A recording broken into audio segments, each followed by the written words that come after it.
बहुत हुई झंडा बरदारी, अब तय करो मेरी हिस्सेदारी।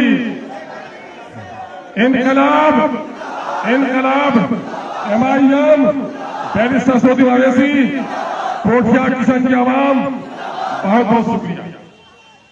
अस्सलाम वालेकुम। अब जिनका आपको इंतजार था, मैं अपने राष्ट्रीय अध्यक्ष बैरिस्टर असदुद्दीन ओवैसी साहब को दावत दे रहा हूँ कि सर आपसे मुखातिब आंगनबाड़ी, कोठिया और किशनगंज के वहां से आप मुखातिब।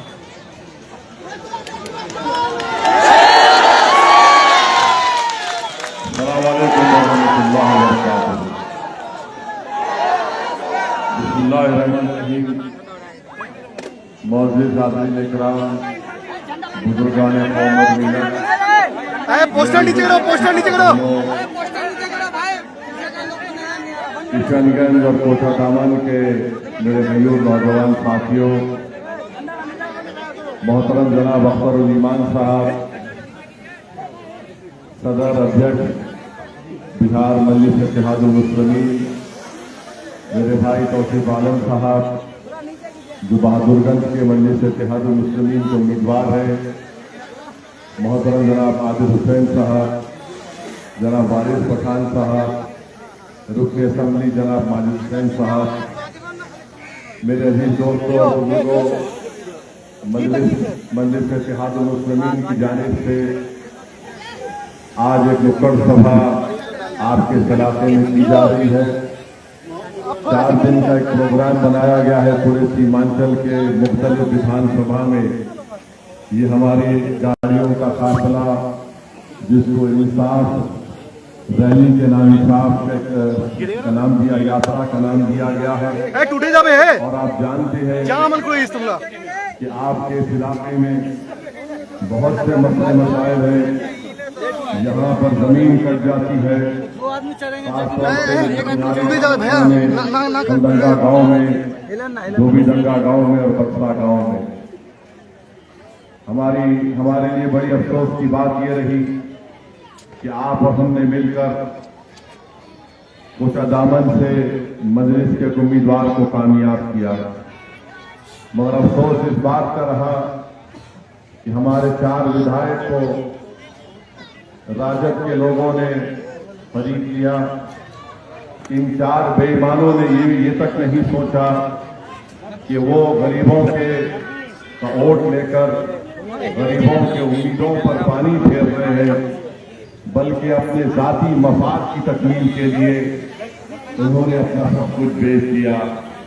मैं आपसे वादा कर रहा हूं कि इंशाअल्लाह ताला अब की बार कोठा दामन से जो मजलिस का उम्मीदवार होगा, राजद का कोई नेता ना कोई भाजपा का नेता इंशाअल्लाह ताला उनको खरीद सकेगा।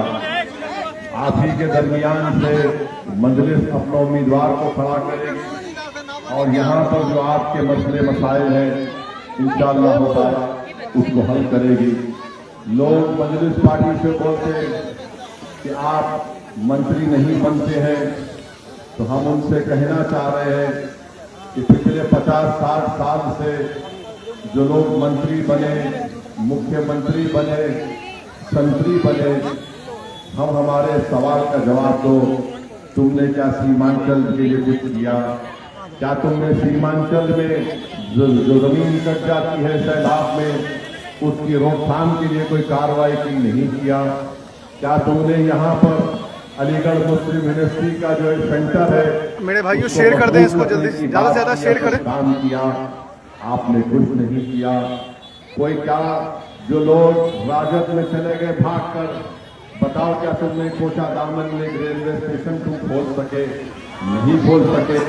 बताओ तुमने JDU के साथ रहे, तुमने अपनी जाती मफादात की तकमील की, तुम तो दौलतमंद बन गए, मगर बताओ क्या गाया की तरह सीमांचल में कोई इंडस्ट्रियल पॉलिसी का तुमने कोई काम किया? मैं आपको बताना चाहता हूं कि बिहार में करीब 60% आबादी 25 साल से कम उम्र की है। ये इंसाफ की यात्रा उन नौजवानों को इंसाफ दिलाने के लिए निकाली जा रही है। हम ये नहीं चाहते कि जिस तरह हमारे बुजुर्गों की जवानियों को बर्बाद कर दिया गया, इसी तरह हमारे मौजूदा नौजवानों की जवानी को बर्बाद कर दिया जाए। तो मेरी आपसे गुजारिश है कि आप लोग मजलिस का साथ दीजिए और आने वाले विधानसभा के चुनाव में, चाहे वो कोचा दामन हो या किशनगंज हो, यहां से आप मजलिस के उम्मीदवारों को कामयाब और कामरान करिए। और याद रखिए कि अख्तरुल ईमान साहब ने पूरी कोशिश की कि हमको भी महागठबंधन के अलायंस में लिया जाए। अख्तरुल ईमान साहब ने बहसीत बिहार प्रदेश के अध्यक्ष के दो खत लिखे और आखिरी खत उन्होंने तेजस्वी यादव को लिखा और उस खत में अख्तरुल ईमान ने लिखा कि हमको 6 विधानसभा की सीट दी जाए। अगर तुम्हारी सत्ता बनती है तो हमको मंत्री का भी पोस्ट नहीं चाहिए।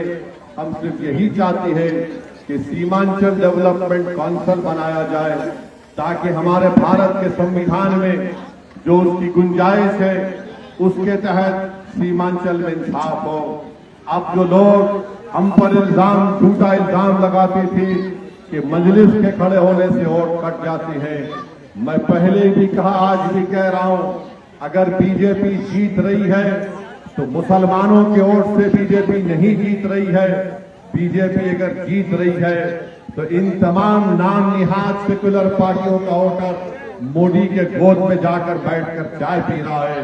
ये अपने गिरेबान में झांकना नहीं चाहते, ये अपनी कमजोरियों को दूर करना नहीं चाहते और इल्जाम लगाते हैं अखियारों हम पर।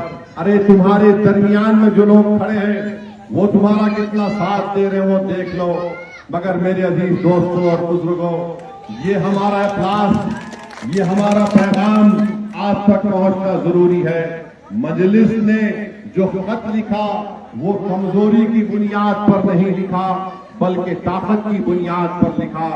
जो लोग ये समझ रहे हैं कि खत लिखने की वजह क्या थी, हम उनको बताना चाह रहे हैं कि हम बिहार की आवाम के सामने इन तमाम लोगों के पर्दाफाश करना चाहते थे जो बार बार ये कहते थे कि मजलिस मिलकर लड़ना नहीं चाहती। अरे आज हम तुमको कह रहे हैं, मगर तुम इसको कबूल करोगे नहीं करोगे वो बिहार की जनता देख रही है, सीमांचल की जनता देख रही है और पूरी दुनिया देख रही है। बीजेपी को हम भी रोकना चाहते हैं। बताइए आप, 2004 से मैं भारत की सबसे बड़ी पंचायत हैदराबाद का नुमाइंदा बनकर लोकसभा में जाता हूं। कोई ऐसा मौका दिखा दो जहां पर हमने बीजेपी के लाए हुए किसी कानून का साथ किया। अरे जब कांग्रेस की मनमोहन सिंह की सरकार थी तब भी जब यूएपीए का कानून बनाया गया मैंने उस कानून की मुखालिफत की, उसके खिलाफ वोट डाला, क्योंकि हम जानते थे कि इस तरह के कवानीन का इस्तेमाल दलित, मुसलमान और आदिवासियों पर होगा। जब अमित शाह ने 2019 में यूएपीए का कानून अमेंडमेंट तरमीम लेकर आई तो क्या जो हमको आज गाली देने वाले, बताओ क्या कांग्रेस पार्टी ने उसका साथ नहीं दिया? क्या राजद ने उसका साथ नहीं दिया? 5-5, 6-6 साल से दिल्ली की तिहाड़ जेल में मुस्लिम बच्चे और बच्चियां सड़ रहे हैं, उनको बेल नहीं मिलती, उनके माँ बाप मर जाते हैं, उनकी जवानियां बर्बाद की जा रही हैं और इल्जाम हम पे लगाया जाता है। मैं साफ तौर पर कह चुका हूं और कह रहा हूं, ओवैसी यहां पर आया है बिहार में, सीमांचल में। मैं यहां पर जब तक अल्लाह मुझे जिंदा रखेगा मैं सीमांचल की लड़ाई लड़ता रहूंगा। मेरी मौत मेरी इस आवाज को बंद कर सकती है। मैं मर भी जाऊंगा तो मुझे यकीन है कि हम जो सीमांचल की लड़ाई का आगाज किए हैं, जब हम खबरों में जाकर आराम से सो जाएंगे तब भी हमको यकीन है कि सीमांचल में एक इनकलाब बर्पा करके जाएंगे। यहाँ पर नेता बनाकर जाएंगे, उससे पहले नहीं जाएंगे। हमने 60 साल गुलामी की मुख्तलिफ सियासी पार्टियों की, 20-25 साल कांग्रेस को सत्ता मिली बिहार में, 15 साल राजद को मौका मिला, अब 21 साल या 22 साल नीतीश कुमार को हो गए। बताइए आप, पूरे भारत का सबसे पिछड़ा इलाका सीमांचल है, उसके बाद आसाम के लोअर आसाम के इलाके आते हैं। इसके जिम्मेदार हम भी हैं किसी हद तक, मुझे माफ कर देना। मैं सच्चाई को आपके सामने बयान कर रहा हूं। इस नाइंसाफी को अगर खत्म करना है, इंसाफ को हासिल करना है, तो हमको मिलकर मजलिस के नुमाइंदों को कामयाब करना पड़ेगा। हमको मंत्री बनने का शौक नहीं है, हमको मंत्री या मुख्यमंत्री बनाने का शौक नहीं है। हमारी जिद और हमारी जिंदगी का मकसद ये है कि जिस तरह बिहार के मुख्तलिफ इलाकों में लोग इज्जत की जिंदगी गुजारते हैं, उसी तरह की इज्जत की जिंदगी किशनगंज, कोचाधाम और सीमांचल की जनता को मिले। ये मजहब की लड़ाई नहीं है, ये सीमांचल की लड़ाई है। इसमें आपका साथ चाहिए। जो बेईमान थे वो चंद पैसों के लिए अपना ईमान बेचकर भाग गए। जो सर्फ वाले थे जिसमें ईमान था वो अख्तरुल ईमान है जो आपके सामने खड़ा होकर खड़ा है। लोग बोलते हैं कि अरे आप मंत्री नहीं बने तो क्या होगा। अरे जो मंत्री बनता है वो सिर्फ अपने घर को मोटा कर सकता है, वो गरीब की गरीबी को मिटा नहीं सकता। जो मंत्री बनता है वो तुम्हारा नुमाइंदा नहीं होता, वो उस पार्टी की जबान के नुमाइंदा होता है। अरे आपका जब नुमाइंदा होगा, आपने देखा होगा कि ये 4 भगोड़े भाग गए, मगर एक शेर था जो बिहार की विधानसभा को हिला कर रख दिया।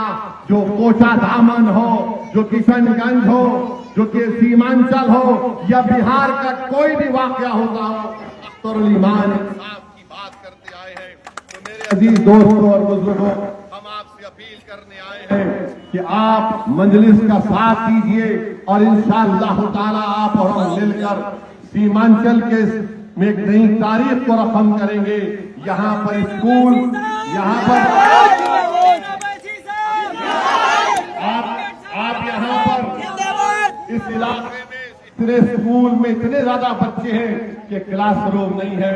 अरे ओवैसी को गाली देने वालों, क्या तुमने झूठ की इंडस्ट्री यहाँ पर बनाई? तो इनको जाकर झूठ की स्पेलिंग पूछो, झूठ की स्पेलिंग कभी नहीं बोल पाएंगे ये लोग। ये इस तरह के लोग हैं, ये नहीं चाहते कि तुम्हारा लीडर बने। और क्या कहते हैं, ओवैसी हैदराबाद से आया। हाँ, हैदराबाद से आया हूं, भारत का हिस्सा है, चांद से नहीं आया हूं। और अगर चांद से जो आता है, कौन आता है? हैदराबाद से आया हूं। मगर जो हरियाणा से आया, तुमने उसको राज्यसभा का टिकट दे दिया। बताओ आप, हम हैदराबाद से आए हैं और आता रहूंगा, मगर याद रखो मेरे आने से तुमको अगर पेट में दर्द हो रहा है, तुम्हारी रातों की नींद हराम हो चुकी है, तो मैं अपने मकसद में कामयाब हो रहा हूं।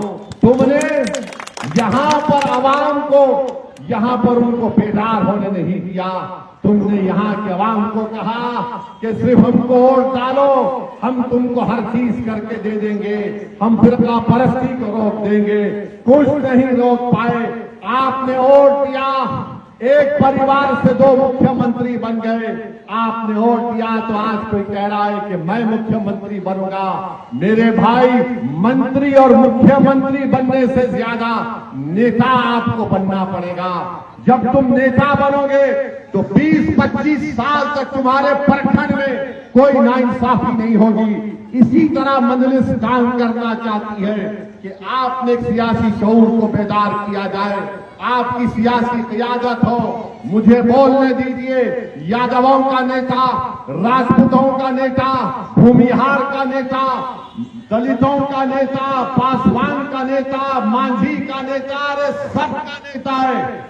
और जब ओवैसी आकर कहता है बताओ तुम्हारा नेता क्या है, तो सब ये राम और श्याम की जोड़ी एक और बोलते हैं अरे ये तोड़ने आया। माने तुम नेता रहोगे तो तुम बहुत पुण्य का काम कर रहे हो, और मैं तुम्हारे ही प्रदेश में गरीब को नेता बनाना चाह रहा हूं, एक नहीं 100 बनाना चाहता हूं, तो हम पर इल्जाम लगा दिया जाता है। अरे याद रखो, भारत में लोकतंत्र है।